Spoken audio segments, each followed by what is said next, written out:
Kita belajar akhlak itu tujuannya apa?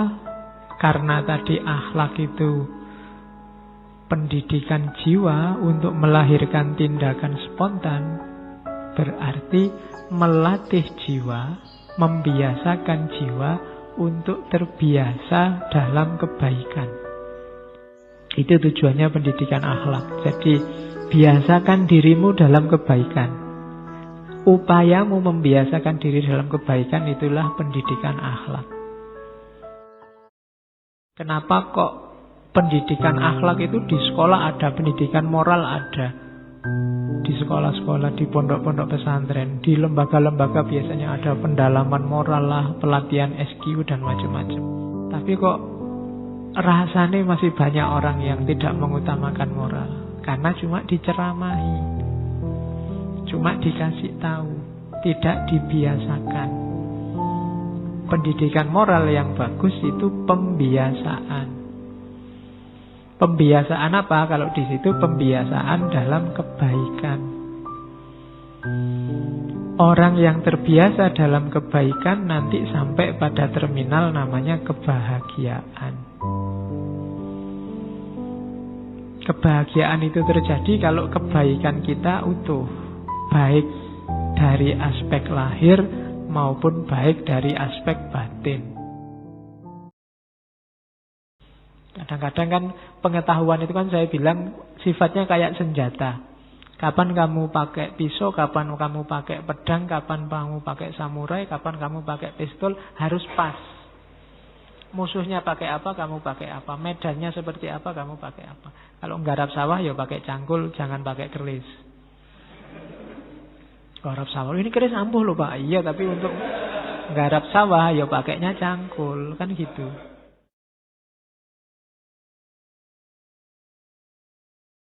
Jangan dikira kalau kita melakukan kebaikan itu efeknya untuk orang lain. Enggak, untuk diri kita sendiri.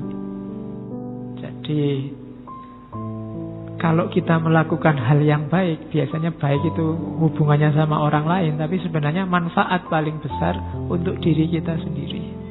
Entah jenis dan level kebaikannya. Baik kebaikan yang sifatnya rasa, mahsusat, empiris, atau kebaikan makulat, kebaikan rasional. Inilah manusia ideal. Yo yang namanya ideal biasanya yo cuma jadi standar. Kita semua berusaha ke sana. Dan hanya sedikit yang benar-benar nyampe di sana. Tapi dia harus kita jadikan patokan, tujuan kita ke situ. Dan nanti Allah yang dinilai kan usaha kita, bukan hasilnya. Kalau kita berusaha ke sana, biasanya Allah datang untuk menyambut, menyeret kita ke tujuan terminal terakhir. Jadi patokannya kesempurnaan jiwa ada di manusia ideal. Manusia ideal itu syaratnya adalah orang yang cinta ilmu. Cirinya cinta ilmu, dia punya pengetahuan kuliat. Dari mana datangnya pengetahuan kuliat? Tafakur dan tadabbur. Kalau sudah punya rasa malu, disitulah dimulai pendidikan akhlak. Duwe isin. Kok sampai tua orang duwe isin, berarti belum balik. Ya, yo jangan dimarahi, berarti kan tokoh-tokoh kita kok korupsi besar-besaran, enggak punya malu ya dia. Oh, kasihan dia belum balik berarti. Karena kalau dia sudah balik, sudah punya rasa malu.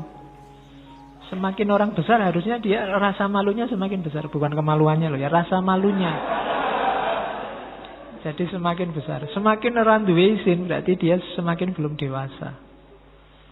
Jadi adikmu besok, anakmu besok kalau sudah ngerti malu, saatnya pendidikan akhlak.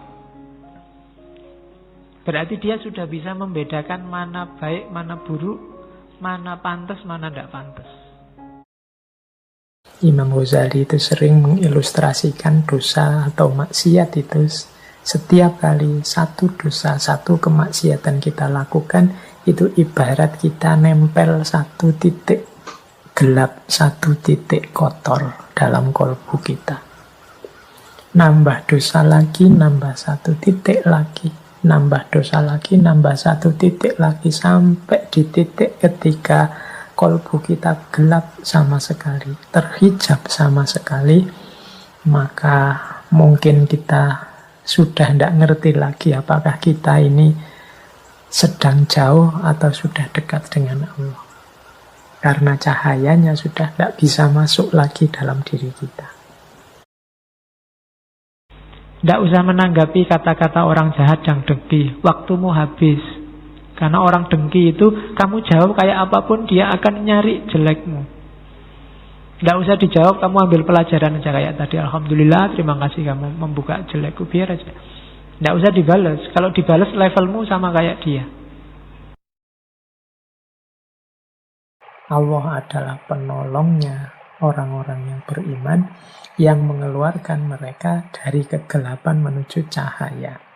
Nah, ini kan dari kegelapan menuju cahaya itu bukan kok terus dari tidak ada lampu nyari yang ada lampunya, tapi dari kebingungan hidup, dari tidak adanya sandaran, dari kehilangan rujukan kebenaran menuju cahaya. Berarti cahaya ini bisa dimaknai sebagai hidayah.